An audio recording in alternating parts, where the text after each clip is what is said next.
সপ্তম অধ্যায়ে আমাদের মূল আলোচনা হচ্ছে রাসায়নিক বিক্রিয়া নিয়ে। তো রাসায়নিক বিক্রিয়া আসলে কি সহজ একটু ছোট্টভাবে ব্যাখ্যা করি।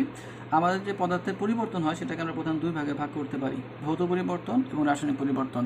যে পরিবর্তনের কারণে পদার্থের শুধুমাত্র বাহ্যিক অবস্থার পরিবর্তন হয় কিন্তু আণবিক গঠনের কোনো পরিবর্তন হয় না, সেটাকে আমরা বলি হচ্ছে ভৌত পরিবর্তন। যেমন বরফকে গুলিয়ে পানিতে রূপান্তর করা অথবা পানি থেকে আমরা বরফে রূপান্তর করা।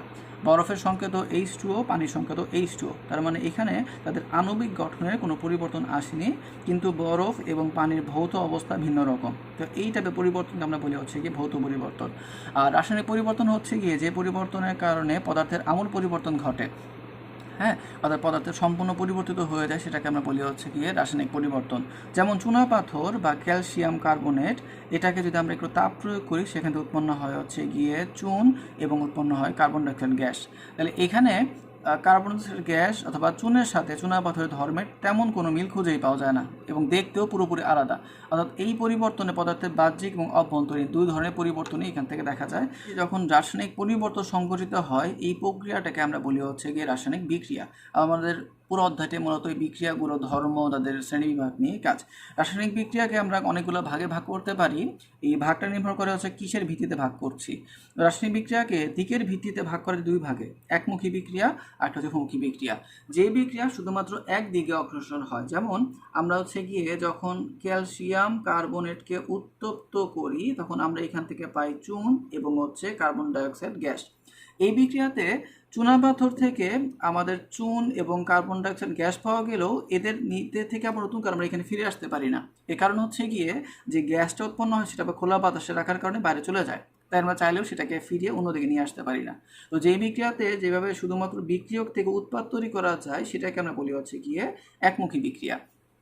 আর বহুমুখী বিক্রিয়া হচ্ছে যেই বিক্রিয়াতে আমরা একই সাথে বিক্রিয়ক থেকে উৎপাদ এবং উৎপাদ থেকে বিক্রিয়কে ফিরে আসতে পারি। মজার বিষয় হচ্ছে যে এই বিক্রিয়াটাকে আমরা ইচ্ছা করলে বহুমুখী করে ফেলতে পারি যদি এই বিক্রিয়াটা আমরা বদ্ধ পাত্রের মধ্যে করি। তখন দেখা যাবে কি, দেখা যাবে যে ক্যালসিয়াম কার্বনেটটা প্রথমে বিক্রিয়াকার উৎপন্ন করবে হচ্ছে চুন এবং CO2। যেহেতু বদ্ধ পাত্রের মধ্যে আছে এখন আর CO2টা যেতে পারবে না, তখন কি হবে, তখন আবার এই CO2 এবং CaO বিক্রিয়া করে পুনরায় হচ্ছে গিয়ে ক্যালসিয়াম কার্বনেট রূপান্তর হতে শুরু করবে।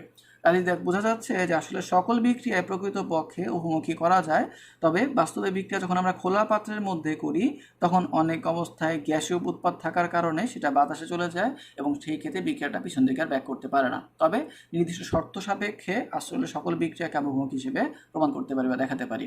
এই হচ্ছে একটা ভাগ গেল। দ্বিতীয় ভাগ হচ্ছে তাপের ভিত্তিতে।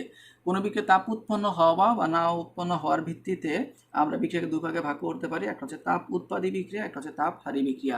যেই বিক্রিয়াতে তাপ উৎপন্ন হয়, যেমন আমরা যখন নাইট্রোজেনের সাথে আমরা হাইড্রোজেনের বিক্রিয়া করে অ্যামোনিয়া উৎপন্ন করি তখন আমরা দেখতে পাই এই বিক্রিয়াতে এই উৎপাদের পাশাপাশি আরও 92 কিলোজুল তাপ উৎপন্ন হয়, যার ফলে বিক্রিয়ার পাত্র আস্তে আস্তে গরম হয়ে যেতে শুরু করে। তো যেহেতু এই বিক্রিয়াতে তাপ উৎপন্ন হয় তাই আমরা এটাকে বলবো হচ্ছে এটা একটা তাপ উৎপাদী বিক্রিয়া। আবার যেই বিক্রিয়াতে তাপ কমে যায়, যেমন নাইট্রোজেন এবং অক্সিজেনের বিক্রিয়াতে যখন হচ্ছে গিয়ে এই NO উৎপন্ন হয় সেই বিক্রিয়াতে হচ্ছে গিয়ে তাপ কমে যায় অর্থাৎ মাইনাস হয়ে যায়, ফলে বিক্রিয়ার পাত্র আস্তে আস্তে ঠান্ডা হয়ে যেতে শুরু করে। তাহলে এই বিক্রিয়াকে আমরা বলবো হচ্ছে তাপ হারী বিক্রিয়া। এই বিক্রিয়া তাপ শোষিত হয়ে যায়।